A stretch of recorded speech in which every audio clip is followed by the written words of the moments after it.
देखा कि हमारा देखने का नज़रिया चेंज हो गया। जो हम टाइम डोमेन में देख रहे थे वही हम अब फ्रिक्वेंसी डोमेन में वही चीज़ें देखने लग गए हैं। तो बेसिकली यही हमारा फोरियर ट्रांसफॉर्म। इसके बाद मैं एक क्वेश्चन लेके इसको सॉल्व करने की सोच रहा हूँ। तो हम एक क्वेश्चन ले ही लेते हैं।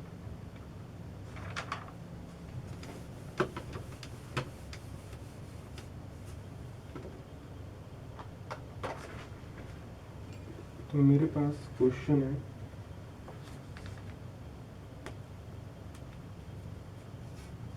मेरे पास एक रेक्टेंगुलर पल्स है।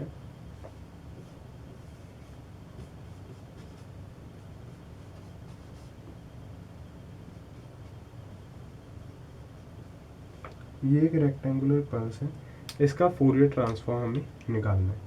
सबसे पहला काम है हमें इसका फोरियर ट्रांसफॉर्म निकालना है। तो हम क्या करेंगे, एक्स ऑफ एफ निकालना है हमें, माइनस इन्फिनिटी से infinity x of T e की power minus j 2 pi f T D T. यही करेंगे।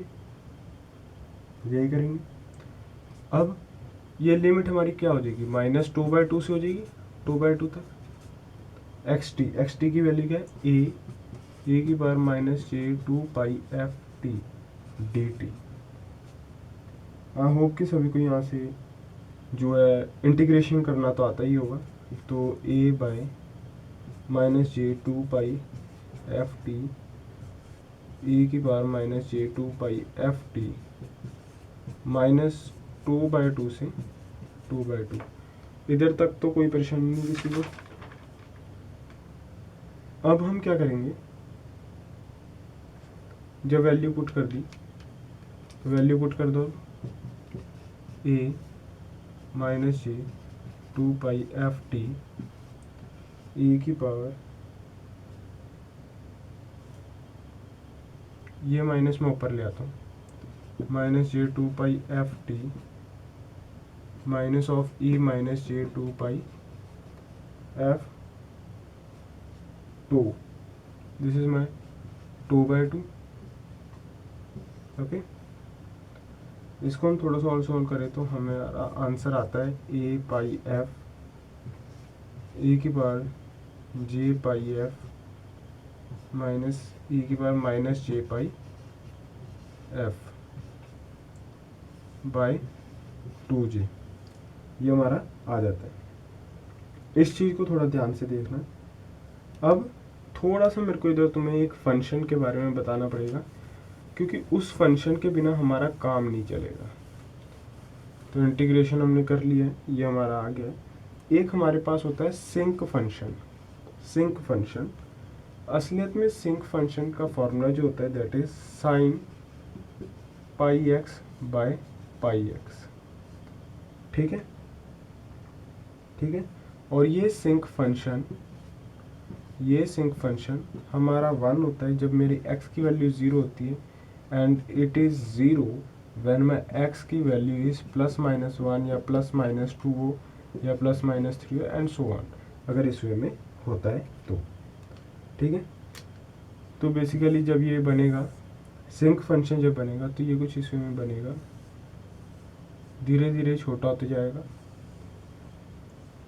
आगे जा जाके छोटा होते जाएगा। This is my -1, this is +1, ये -2, this is +2 and so on, आगे जाता जाएगा। ठीक है। तो अब हम इसी को हम आगे देखें। तो इसी को मैं इधर चल रहा हूँ, ए टो ऊपर नीचे में टो से मल्टीप्लाई कर रहा हूँ, तो ये मेरा बन जाएगा साइन पाई एफ टो। मैंने नीचे भी टो लगा दिया, ऊपर भी टो लगा दिया, यही किया। और ये मैंने इधर लगा दिया। दिस इज माई ओवरऑल को अगर मैं मिलाऊंगा तो मेरा साइन पाई एफ टो बन जाएगा। ठीक है, divided by pi F two. जो ये पाई एफ टू है इसको मैंने डिवाइड कर दिया। ये मेरा साइन होता है ई की power j pi f minus of e की power minus j pi f by 2j। This is my sine pi f 2, ठीक है। तो अब इसको मैंने डिवाइड बाय पाई एफ 2 कर दिया, जो ये रहा, ठीक है। इतना आई होप सभी को समझ आ गया होगा। अब इसके बाद जरा ध्यान से देखना, यही सबसे मेन स्टेप है।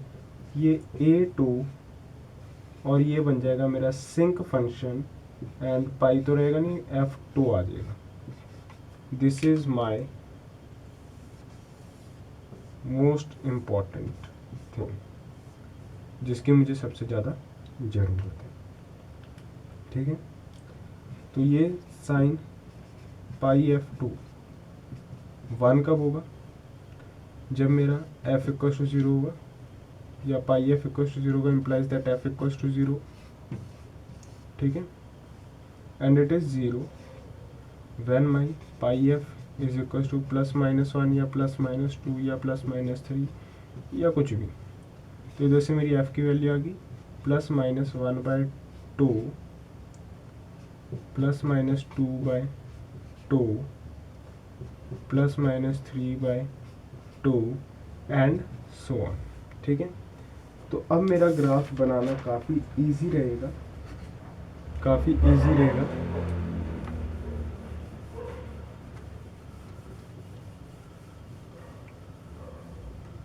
तो मेरा ग्राफ कैसे बनेगा, मेरे को बस वही देखना है। ग्राफ इस जगह सबसे हाई होगा, थोड़ा सा और नीचे ले जाते हैं हम इसको, धीरे धीरे ये आते आते लास्ट तक आते आते लो हो जाएगा। ऐसे ही इधर भी लास्ट तक आते आते लो होता जाएगा, ठीक है। पहला 0 1/2 पे आ रहा है माइनस, और इधर पहला 0 1/2 पे आ रहा है, दूसरा -2/2 एंड इधर 2/2 पे, 3/2 4/2, इसी तरह चल रहा है, इसी तरह चलते जा रहा है हमारा signal. And this is my A2, this is my A2, ये बात याद रखना। अब हम देख रहे हैं कि भाई अगर इसको देखें तो ये तो इन्फिनिटी तक चल रहा है, एंड ये चलता ही जा रहा है दोनों तरफ, इस तरफ भी इन्फिनिटी, दोनों तरफ लेफ्ट साइड राइट साइड दोनों तरफ इन्फिनिटी तक चल रहा है। तो अगर ऐसे केस में हम बैंडविड्थ निकालना चाहें, बैंडविड्थ निकालना चाहिए, जो होता है हमारा higher frequency minus lower frequency, and frequency must be positive. तो higher frequency infinity -0 equals to infinity, minus infinity हम ले नहीं सकते क्योंकि फ्रिक्वेंसी मस्ट बी पॉजिटिव। तो इन्फिनिटी आ गया, बैंडविड्थ इन्फिनिटी। तो अगर बैंडविड्थ इन्फिनिटी हो जाए then we can not transmit any signal through air. तो we can not transmit it, तो हम इसको ट्रांसमिट ही नहीं कर सकते। अगर इसकी बैंडविड्थ इन्फिनिटी है तो हम इसको ट्रांसमिट ही नहीं कर सकते, बात तो उधर की उधर ही खत्म, क्योंकि इसकी बैंडविड्थ अनलिमिटेड है। It means that it's bandwidth is unlimited, bandwidth unlimited. तो ये तो था इस क्वेश्चन का सॉल्यूशन कि इसकी बैंडविड्थ अनलिमिटेड चल रही है। तो यही that's all for this presentation, इतना ही है इस प्रेजेंटेशन में।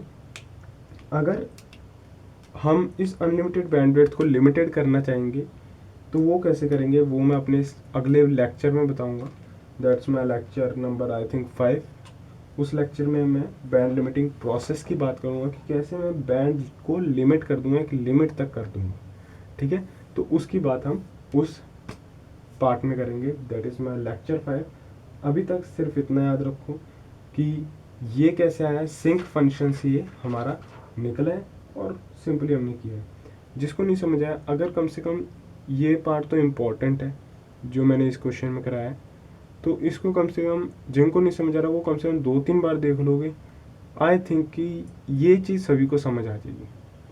फिर इसके बाद हम थोड़ा सा और ऊपर लेवल चलेंगे, थोड़ा सा और ऊपर करते करते हम टॉप लेवल तक जाएंगे। अभी तक मैं बेस लेवल से शुरू हुआ था, इंट्रोडक्शन से शुरू हुआ था, अब हम थोड़ा फोरियर ट्रांसफॉर्म में आ गए जो बेसिकली हमारा कम्युनिकेशन सिस्टम में आ गया है।